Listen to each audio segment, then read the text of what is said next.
everyone, my name is Dominic Green, I'm the maker of Soap Up Soaps, and in this video I'm going to show you how I wrap my soaps for shipping. So I wrap them after they cut and completely hard and solid and ready to seal. I wrap them in shrink seal. With melt and pour you have to wrap it airtight, otherwise they start sweating and the soap basically goes bad. It loses moisture, or it attracts moisture, and therefore it gets those sweat drops on the surface everywhere, and it's very rubbery or you know, like greasy when that happens, and it's not really useful anymore. So to prevent that you have to wrap it in shrink wrap. And how I do that I'll show you in a different video, but after it's wrapped, before I send it, I pack it in paper, different color paper, and how I fold that you get this in the end, where you just put the soap in. And it's a very nice, cute wrapping. It's very cost ineffective, so it's not expensive, that's what I mean. I have a lot of paper, I have a ton of paper at least, I think it's 2 tons, because I was really into scrapbooking for years and I just collected more and more paper, and very handy that hobby goes hand in hand with this hobby now, so I can use a lot of my material from my scrapbooking now for the wrapping, and that's what I'll show you now. So, you start with a rectangle size piece of paper. It should be not cotton, you know, if it's this here is like printer paper thickness or quality. You can use a little bit thicker, I'll show you that too, but then it's more stable. But on the other hand, it's harder to make it look really even and everything. So with normal paper, of course, that's easier because you can fold it easier. Alright, so the good thing about this way to fold the paper to a box is, or to a wrapping, it's not really a box, you can use, I think, any size. So it doesn't, even if it's not square, and I show you that later with a more difficult shape. You measure it, and I'll show you how in a second. You measure it and you can measure basically any size. That's really cool about this folding technique. I learned it years ago, I think 12 years ago or so, or 13 years ago, in a scrapbooking class. So it's not, I didn't come up with that idea. I'm sure other people use it too. I don't know what it's called, but I like it very much because you don't need a ruler, you don't need a pencil, you don't need scissors, you don't need glue, you don't need tape, you don't need anything. You don't even have to, well, you have to measure correctly or fold properly and correctly, but you don't even have to mark and then fold. None of that. Very cool. Alright, now, long intro, I show you how it's done. So, the size that you want to wrap. I start with this here because that's simple. You put it, so you move the soap around in the way how you want it to sit later when it's finished. So if you want to put the soap in like this, then you work with the soap bar in that position, so you don't flap it anymore. Alright, so first you go on the very top, I hope you can see that correctly, and put it at the very end of the paper. Maybe leave a millimeter, and it doesn't have to sit in the middle, none of that. Very cool. And then you fold the opposite half, or the opposite side, to just where the soap would start.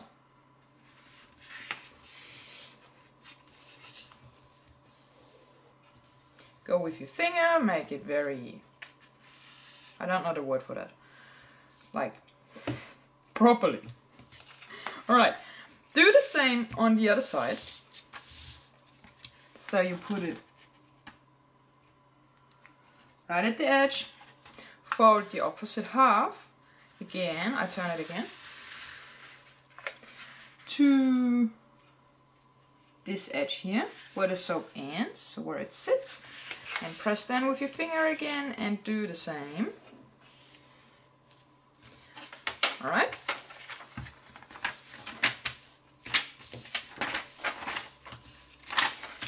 And then the bar of soap still sits in the same position. You move it to the side.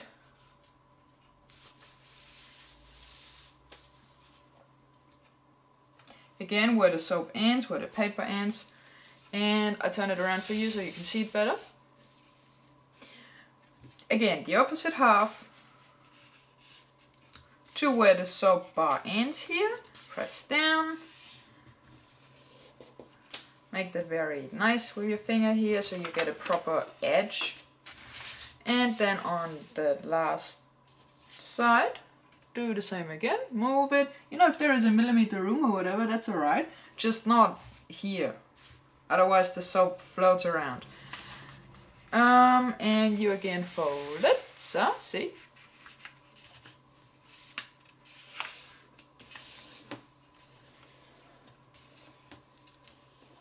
Alright.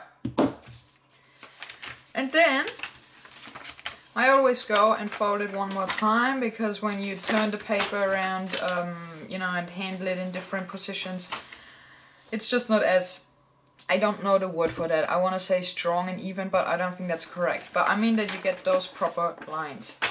Please help me out with that word. Alright, you don't need the bar anymore, so I put that to the side here now. And now, I zoom in a little bit. It's not tricky at all.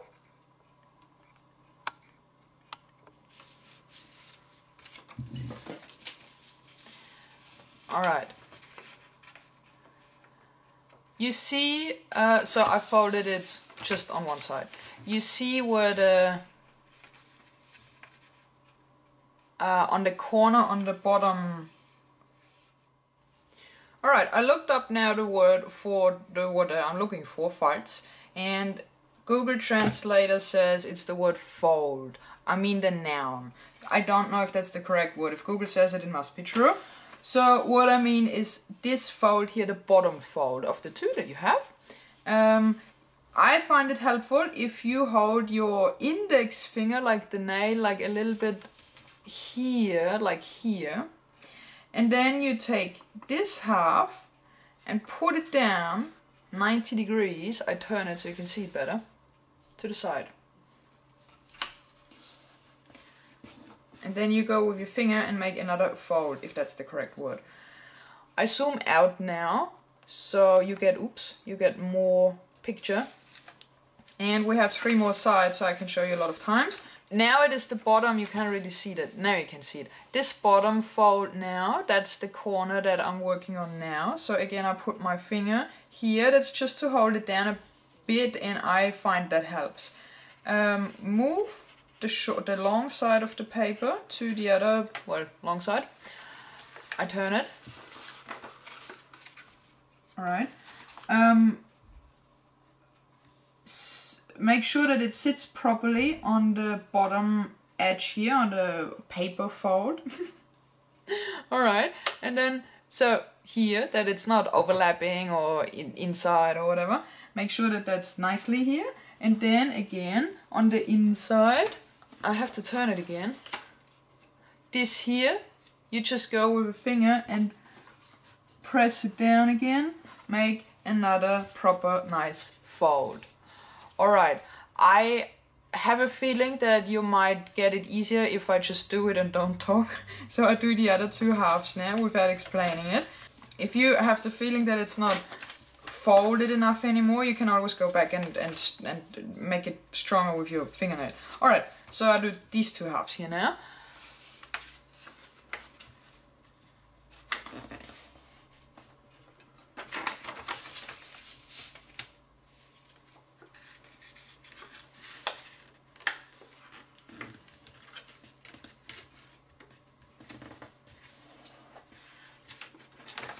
Alright, and now you have this here,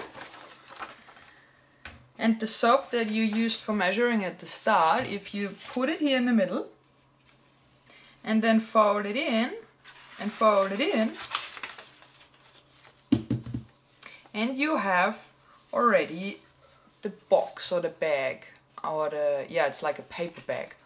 Alright, so you could leave it like this, fold it down here and here, tape it up, and it would be a pack. That's okay too. But you can also, from this point here, now start making it really nice if you have, like me, a lot of scrapbooking material, and I have, you know, besides the ton of paper, I have a ton of eyelets and shit that I want to put it everywhere. I would want to put it in the soap, but that doesn't make any sense. So I show you what I do as decoration on this one here now. I have this here, that's the silent setter, that's an eyelet setter. You don't have to get it that fancy. There are very simple ones that you can get at the $1 shop or whatever. They're normally for belts, and they come, there's a roll on top with the different sizes, and you do it by hand. I mean, you do that by hand too. But this here is a little set that I got years ago again, and it's still working properly. You see on the mat that it's used, of course. But the only thing that broke, and it's a nice little box to take it to. The only thing that broke is the zipper, so it doesn't zip anymore. Oops. And now I broke that too. Alright, but, oh god, alright. Besides that, the zipper just properly broke, and I hope I can open it again. Right. This is a cool tool if you do more eyelet setting, I don't know if that's the word, or I think that's called the eyelet setter, so I will call it that now. Alright, it comes with a little mat that's pretty solid and dense and hard. If you don't have that, just use a few, if you don't have any mat, just use a few sheets of copying paper or whatever, because you will probably make marks on the furniture that you're using, and that's not so cool. Alright, I used a medium size hole puncher. The white stuff that you see in here, that's paper.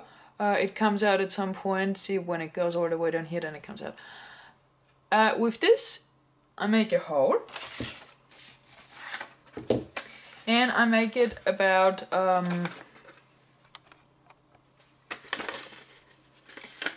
a centimeter below the top edge. I do that on both sides, and it's called silent setter because you don't have to do that. There are other setters where it has a spring and you pull it up and let go, and it's like a hammer and it makes this noise. It's very great when somebody else is sleeping in the house.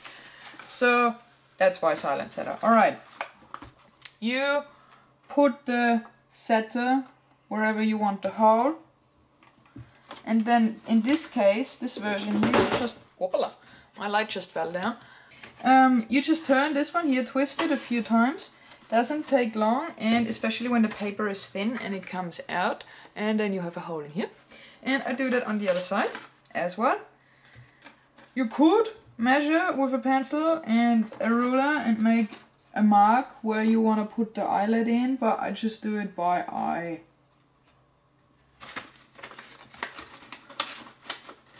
Again, you twist. And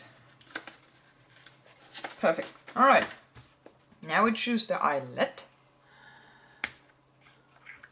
I put them in here. So for this is purple. For this I choose, I think the pink is cool. Alright. And you just change the tip. You just pull it out. There is a little magnet in the back, so it holds very good in. It doesn't fall out when you turn it. And put the, of course I don't know what that piece is called in, but the other one. And take one of the pink eyelets and put it in from the back. Put that down. So in this case, or in every case, when you put it in, I want to show you that a bit clearer. I think you can see the inside that you punch down now in a second sticks out, and the nice part is on the outside. Alright, so that's clear. Good. Take that tool, put it in the middle, and here as well you just twist, I don't know, 2-3 times, and it works so great. Look at that. I don't know if you can see it. I hope you can see it. I think you can see it. It makes that cross, it pushes the metal part out, and this is how it holds onto the paper, and on the outside you have this very nice pink whole eyelet. Cool, huh? So we do that on the other side.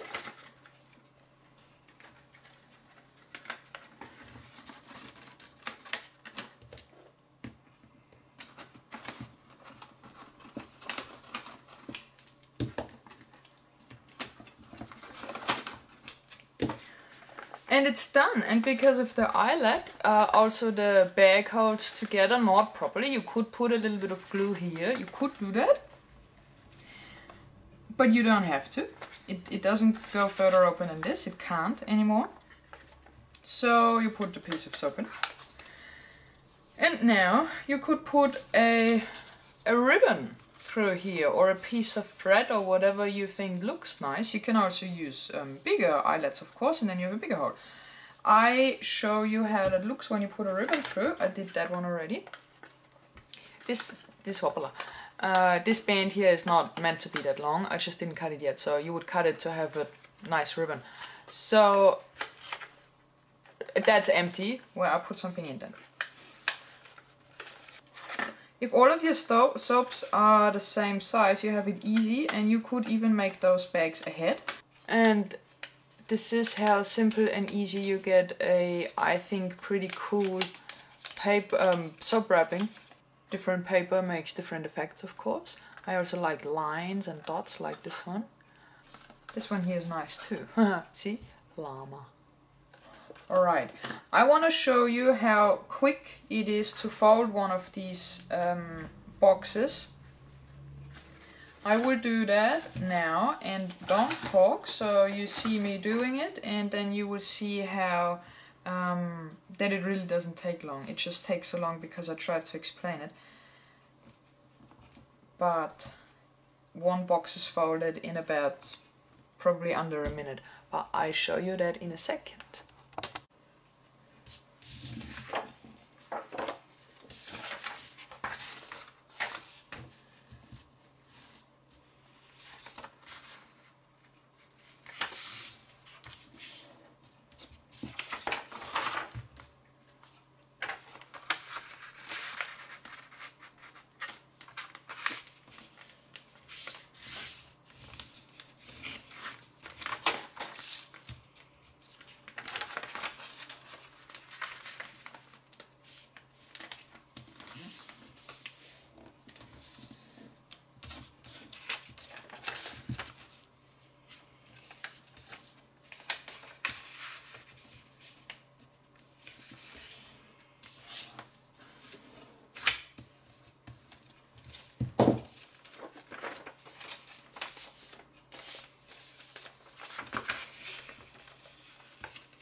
Alright, so as you see, the box is folded probably in under a minute, even if you're not an origami king or queen.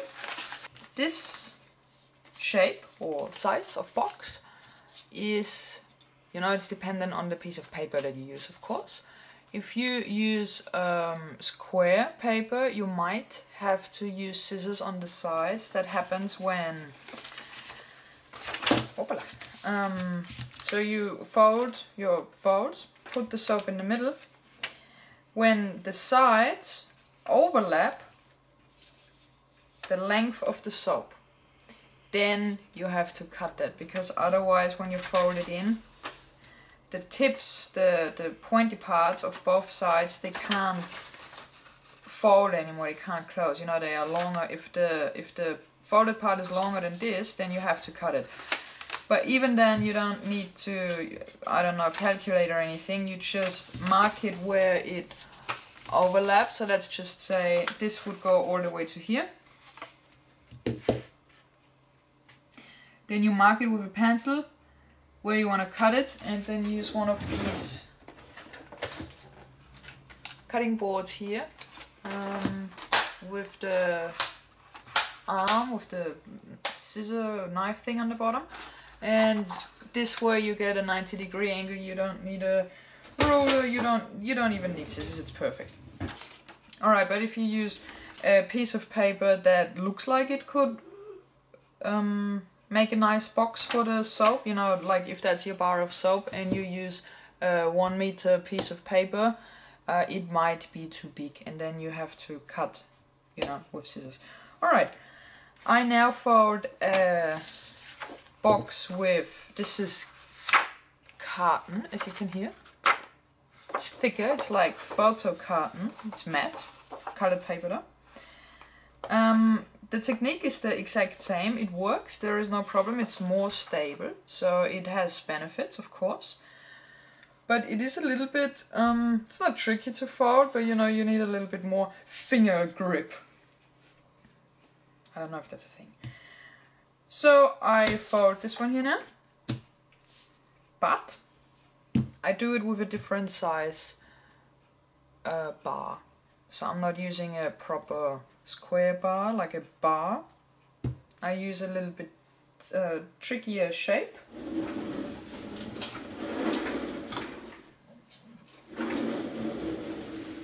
And that's that.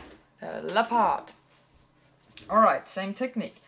I want the love heart to at the end sit in the box like, I think that would be nice if you just put it in like this. You can do it like that, but I don't know, that's a bit weird. So I would like to put it in on the side, so it's like this. Oopsie. This. Alright, so I put it again at the top of the paper, fold the bottom all the way to where the soap ends. Press down, slide to the side, if that's a thing. Do the same on the other side.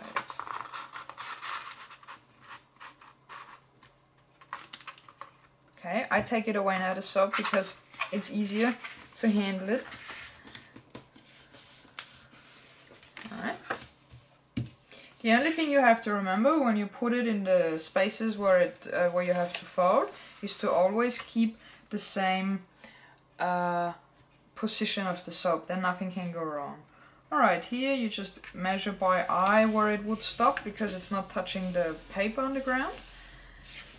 And move it over here.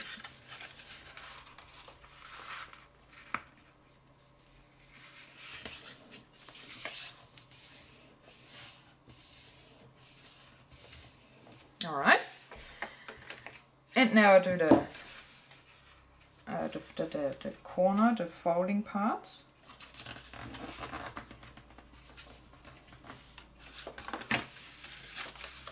It doesn't matter what corner you fold first, it's, you know, there are 4 and you have to do them all, so, you know, whatever you prefer.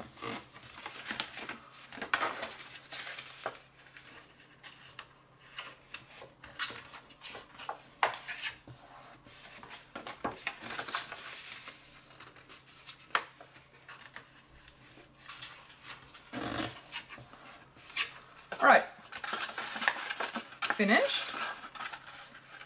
And put the soap in. And there you go. See, really, seriously, any shape. If you do balls, if you have something round, I would like to demonstrate that. I don't have anything round to show you, but if it was round, it goes the same. You put it, so imagine this is a ball, and the widest part of the ball is here. So even though it doesn't touch on the paper down here, it would only touch where it sits on the outside, like probably about here. you just imagine by eye where to fold and what. So if you do it a few times, you get it. It's really simple. The shape that you have in the middle is the shape of the bottom, or whatever part of the soap you want to be as to sit on the bottom, is the shape where this will fit in. It goes for every shape there is. I have not had anything that I couldn't wrap with this technique. So, if you don't have eyelets but you still want to make it pretty and stick together, there is, oh here by the way, I found that. These were the tools I was talking about before. That's a bit old school and maybe belongs a little bit more to a sewing kit, or I don't know, to make leather belt, I don't know, holes. So, same technique with this. I'm not really good in handling that. I don't know, maybe I should practice it more. I have the tools, and if my silent setter would disappear or break or whatever, then of course I would get into these. But if I have an option, I rather not use that. And yeah, there are. It's a tool, you know. It's like, I don't know. That somehow is a bit too hardcore for me. Alright, but I wanted to show you, so if you see that somewhere you can pick it up and it works with it, but I think a proper scrapbooking craft tool works a little bit better for, you know, paper stuff.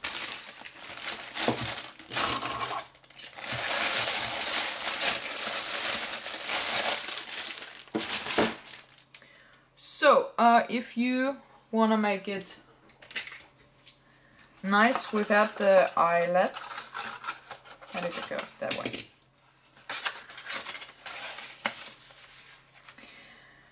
You can use these things here. I don't know what they are called. I'm sorry, but you know they have those two metal pieces here at the bottom, and you put it through the paper wherever you want it, and I just show you. Alright, so you need two tiny little holes. Not holes, but where a millimeter piece of metal can go through. I do that again at about a centimeter, or yeah, in the middle of the room that I have. I go with a Stanley knife and cut, I don't know, 3 millimeters maybe. It will be covered, so even if you cut a little bit more, just don't cut like all the way through. So you make, here is the hole that I made. You make this hole with the Stanley knife. This is maybe, I don't know, 3, 4, 5 millimeters. Do the same on the other side of the paper. Best would be if it's in about the same position. Alright, and then you use these. I don't know what they're called, and I don't even know what they're called in German, but you know what I'm talking about here. You have seen this before, and maybe you can help me out with the word. I'm sorry, I can't name the product I'm using. Alright, put the thing through the first 2 holes, and I did it a bit too low. I have to make it a little bit higher. But that's no problem, you won't see it. Alright, and here as well.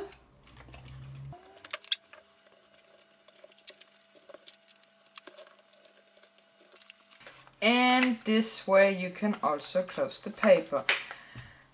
This here I'm not the biggest fan of. It doesn't look too professional. I think that is because the Love Heart soap is a bit too thick. And the paper is a bit too short this way up, so I try the soap if it fits, but I have a feeling it wouldn't even fit. It does, alright, not that bad. Yeah. And here you already see the problems that I think come in with the cardboard or the carton paper a bit more. It's not as easy to work with. It's not as forgiving. If this was the thin paper, let's try that. So I put in soap, fold it.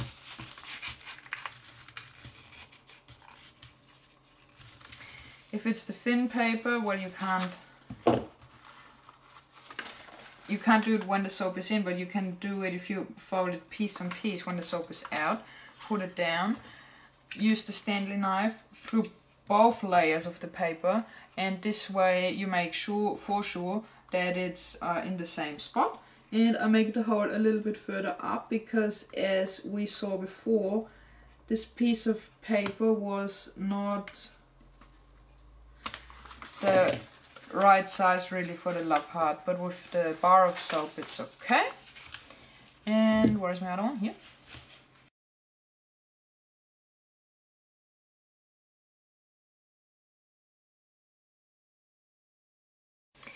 And you can close it with a love heart. The edge here at the top looks a bit not so pretty. You can go with scissors, cut it even. I saw that before already when I started folding the paper. There was a bit glue left. This is the white part that you see here. I will go and cut that off with scissors or that board. Then you get a straight edge like here. That looks nicer. And you could go then after and put a sticker or whatever to seal it at the top, and then you have a proper edge on the top as well. Here now, if you use unicolor paper, it gives you a very good option to put either your label or the name of the soap, or on the bottom the ingredients is cool. If you use these fingers, it has a front and it has a back. If you use, clear. If you use eyelets, it looks the same on both sides, and it's like a little shopping bag. So cool. So if we want to put a label on here or a sticker, a round one or whatever, it goes well with the unicolor background. If you have paper that already comes with a design on top, you don't have to add, I think you don't have to add any more decoration. The paper is decoration enough. But I think it gives you a good opportunity, and I will do that from now on. So far I wrapped my soaps in the shrink wrap, of course, and then I put a label on, and then I put another layer of shrink wrap on, because if you handle the soap and you know, if you move it around a lot, if you touch it a lot, the white paper and the writing, and then you have maybe oily fingers from making the soap, and you just go over and the ink goes everywhere. It sucks. This is why to seal it as a second time, so that it has a protection, and then the bar would be ready to go. So this would be the wrapping enough. But when I send it online, so when people order online and I send an order, I want to wrap it in another thing, because I think, you know, when I buy something online, then it comes in a cool box. You know, it's not the soap alone, it's everything. So I want to make it nice, and I want to like it. If I don't like it, I wouldn't ship it to anyone. If you're at the farmer's market and you have your soaps out, or if you have a shop or whatever, it's different, and you can have them sit on the shelf like this and have one open for testing. But as for some reason, I think as soon as it goes in a box and it gets sent per mail, I don't know, for some reason I think it needs another package. This was a long video on how to wrap a piece of soap. Please let me know how you liked my way of wrapping, if you used the technique or if you use a different technique. Maybe also somebody can let me know what this here are called. Okay, thank you very much for watching my videos, and thank you for subscribing to my videos. I have 14 by now. It's really cool. It's amazing that people, you know, that people want to see what I do. Not only buy what I make, they want to see how I make it. That's really amazing. So thanks for subscribing and for watching and for buying and for ordering and for letting me know in the comments what you think. All of that I appreciate a lot. And in the next video I will show you how I shrink wrap my soap. I have James Aspie sitting on the shelf. And he wants to get shrink wrapped. So you can watch that if you don't know how that's done, and I will let you know, of course. By now you know I talk a lot, and this is why every video is so long. Thanks for watching, and you see me soon. Bye bye.